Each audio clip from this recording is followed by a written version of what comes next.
ध्यान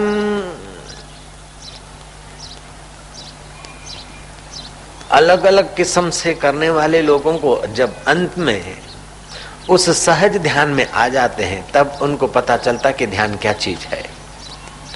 और ध्यान करने पड़ते हैं कि जैसे नरेंद्र पर रामकृष्ण ने संप्रेक्षण शक्ति बरसा दी, नरेंद्र का ध्यान होने लगा और उनको अनुभूतियां होने लगी। नरेंद्र में से स्वामी विवेकानंद बन गए सहज में ही। और खेतड़ी के महाराजा घोड़े छोड़कर खुद राजा रानी रथ खींचते हैं और विवेकानंद को बिठाते हैं। विवेकानंद बोलते हैं ये मेरा मान नहीं, मेरे को बेचकर चने खा जाएं ऐसे बड़े बड़े विद्वान पंडित काशी में है और साधु हैं, फिर भी खेतड़ी के महाराजा मेरे को इतना सम्मान देते हैं, ये मेरे गुरु कृपा का प्रसाद है और कुछ भी नहीं है। गुरु कृपा ही केवलम शिष्यस्य परम मंगलम। मोहम्मद पैगंबर के जीवन में भी ऐसी एक घटना आती है कि मोहम्मद पैगंबर जब पैगंबर नहीं बने थे, 26 साल के थे, किसी माउंट पर, किसी पहाड़ी पर, माउंटेन पर जा बैठे, प्रार्थना करते करते, हे मेरे मालिक, तू तो मुझे जानता, मैं तो तुझे नहीं जानता हूँ, मैं तुझे मिलना चाहूँ तो मुझे बहुत परिश्रम होगा, शायद फिर न भी मिल सकूं, लेकिन तू मिलना चाहे तो मिल सकता है। मोहम्मद प्रार्थना करते करते अनकंडीशनल सरेंडर हो गए, अर्थात शरणागति योग का कुछ उनके मन में भाव आ गया होगा। अब ईश्वर की कृपा कहो, सुषुप्त अंतर्यामी ईश्वर की चेतना कहो, कोई योगी पसार होता हो उसके हृदय की कृपा कहो, जो भी कहो, मोहम्मद के शरीर में कंपन होने लगा। कंपन ऐसा होने लगा जैसे मलेरिया के बुखार में शरीर थर थर थर थर थर कांपता है, ऐसे कांप रहा है। टाढ़ियो ताव गुजराती में कहिए, जैसे थथर थथर था। मोहम्मद आए घर और मिसिस मोहम्मद को कहा कि कुछ बुखार जैसा हो गया, रजाइयां डाल दे। घर की एक रजाई, 2 रजाई, 3 रजाई, सारी रजाइयां डाल दी गई, फिर भी थथर थथर था थथर थथर था। देखो ये कांप रहा है ना, ऐसे ही शरीर कांप रहा था। उस समय मिसिस मोहम्मद की धर्मपत्नी 14 साल बड़ी थी, तब की बात है। वो 40 साल की थी और मोहम्मद 26 साल के थे।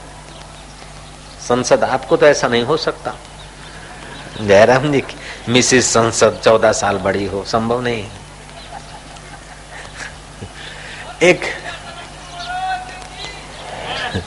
एक गुजरात में एक ईमानदार नेता किसी संस्था का, जैसे बड़ी कोई संस्था थी, उसका डायरेक्टर हो गया।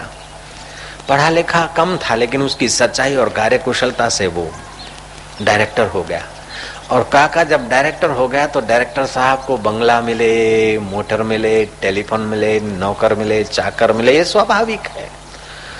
तो गांव के पुराने लोग आए कि काका तमे तो डायरेक्टर थया, हवे तो अमारे बहु सुख। बोले बोलो भाई शू काम छे? काका जरा फोन करो छे, तू तारे के करने शू वांधो छे? उस आदमी ने फोन घुमाया लेकिन नंबर नहीं मिल रहा था। तो आदमी ने कहा काका डायरेक्टरी कहाँ है? बोले डायरेक्टरी का क्या काम है, मैं बैठा हूँ ना। वो रसोड़े में बैठी होगी, तू फोन कर। बोले नहीं काका मेरे को टेलीफोन करना है, डायरेक्टरी होगी तभी नंबर लगेगा।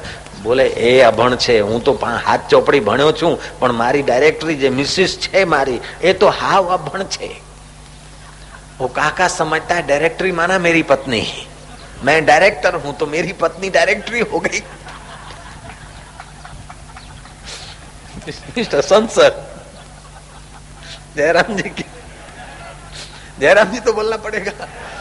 वो लोग बोलते नहीं नहीं काका हमारे फोन करवो छे के तू तारे करने भाई, आशु लमणा कूट, तू तारे फोन कर, घसी नाख, तू तारे कई वांधो नहीं, मोटी संस्था छे। કે કાકા ફોન તો કરીએ પણ અમને નંબર બદલાઈ ગયા કે કેમ? એટલે મારે તો ડાયરેક્ટરી હોય તો જ ફોન થાય। ક્યારે એનું એ ડાયરેક્ટરીને તું મેલ છાલ, એ તો અત્યારે રીંગણાનું શાક સુધારે છે, બટાકા સુધારે છે। કે કાકા બટાકા સુધારે નહીં, શાક સુધારે નહીં, એવી ડાયરેક્ટરી નહીં જોઈએ જેમાં મારો નંબર મળે એ ડાયરેક્ટરી। કે અલ્યા આખું જીવન હું જીવ્યો છું, મને એ ડાયરેક્ટરીમાંથી નંબર ના મળ્યો તો તને વળી શું નંબર મળતો તો? सारी जिंदगी में उसके साथ जिया हूं, डायरेक्टरी के साथ, मेरे को नंबर नहीं दिया उसने तो तेरे को क्या नंबर देगी? तू तारे फोन करने भाई। नारायण बोलो ना, नारायण नारायण नारायण। देखो जिस विषय का ज्ञान नहीं है उस विषय के व्यवहार में आदमी हंसी का पात्र हो जाता है। ठीक है ना? ऐसे इस जीव को जीवात्मा और परमात्मा का ज्ञान नहीं है तो ये 84 लाख जन्मों तक बेचारा हंसी का पात्र हो जाता है। बेटा पैदा होता है, माँ बाप हंसते, लेकिन वो पीड़ा सह रहा है। हर जन्म में इसने पीड़ा सही, जन्म की पीड़ा सही, बचपन की बेवकूफी की थप्पड़ें सही, चाहे फिर किसी घर में किसी अवस्था में जन्मा हो। जुआनी के काम क्रोध के आवेगों को इसने तापों को सहा, बुढ़ापे के रोगों को सहा और अंत में मृत्यु को सहता है। जब तक इस जीवात्मा को अपने परमात्मा स्वभाव का ज्ञान नहीं होता तब तक ये बेचारा अनाथ जैसा हो जाता है। दोस्त होकर दोस्त से निभाया, मित्र होकर मित्र से निभाया, साथी होकर साथियों से निभाया, पति होकर पत्नी से निभाया, डायरेक्टर होकर डायरेक्टरी से निभाया और संसद होकर संसदी देवी से निभाया, जयराम जी की, सेठ होकर सिठानी से निभाया और मामा होकर भांजे से निभाया। फिर भी जब आदमी मरता है तो अकेला जाता है, अनाथ हो जाता है। मौत अनाथ कर दे उसके पहले कोई फकीर की कृपा हो जाए, अपने नाथ के साथ मुलाकात हो जाए तो बेड़ा पार हो जाए। यार मोहम्मद ने सारी रजाइयां डलवा दी, फिर भी शरीर कांप रहा है। मिसिस मोहम्मद पूछती है कि ये बुखार के लक्षण नहीं है, तुम्हारी निगाहों में कुछ रूहानियत के दर्शन हो रहे हैं, तुम्हारे चेहरे पर कुछ नूरानी नूर की खबरें आ रही है, शरीर तो कंपित हो रहा है, लेकिन लग रहा है कुछ तुमने पाया है, बताओ, सच बताओ क्या हुआ था। मोहम्मद बोलते, मैं प्रार्थना करते करते खो गया, अर्थात शरण हो गया। फिर क्या हुआ मुझे पता नहीं, आवाज आई, मोहम्मद कुछ बोल। मैंने कहा, मेरे मालिक मैं क्या बोलूं, ऐसे करते मैं गदगद हो गया। फिर आवाज आई, मोहम्मद कुछ लिख। मैंने कहा, मेरे मालिक मैं नादान ना समझ क्या बोलूं और क्या लिखूं। और बढ़ता गया, जो बोलते मैं ना समझ ना पढ़ नादान क्या बोलूं क्या लिखूं, उन्होंने जो बोला है वो शास्त्र बन गया, उनका कुरान बन गया है। रामकृष्ण जो बोले हैं रामकृष्ण वचनामृत बन गए हैं। गुरु नानक जो बोले और गुरु गोविंद सिंह जो बोले हैं, गुरु हर राय या तेग बहादुर जो बोले हैं, बाबा फरीद जो बोले हैं, गुरुवाणी में 132 बाबा फरीद के पद आ गए हैं।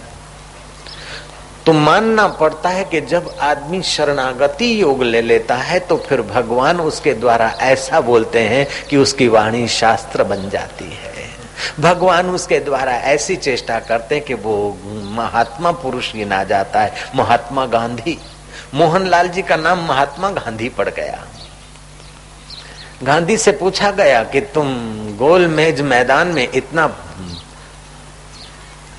क्रिटिसाइज करने वाले लोगों के बीच इतना बढ़िया कैसे बोल पाए? बोले, मैं थोड़े बोलता हूँ, मेरे बोलने के पहले मैं भगवान को बोलता हूँ, मेरे राम को, कि तू ही बोल तू ही बुलवा, मैं तो कुछ नहीं। मेरे बोलने के पीछे परमेश्वर का हाथ होता है। मेरे काम मेरा अपना निजी काम नहीं है, राष्ट्र का काम है, भारत माता का काम है, और भारत माता का स्वामी तो वो परमात्मा है। मैं परमात्मा का काम करता हूँ। मेरे कार्य के पीछे भगवान का हाथ होता है। जब आप महसूस करेंगे अपना अहम और राग